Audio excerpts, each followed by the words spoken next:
You ask Tiger to solve. This deals with linear equations with one unknown. The final result is c equals -2.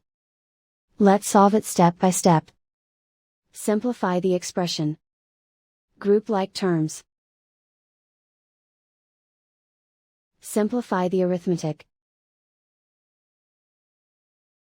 Group all constants on the right side of the equation. Subtract 7 from both sides.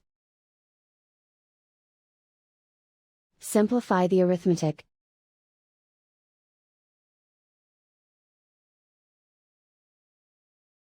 Isolate the c. Divide both sides by 11.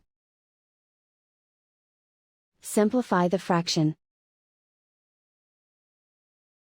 Find the greatest common factor of the numerator and denominator.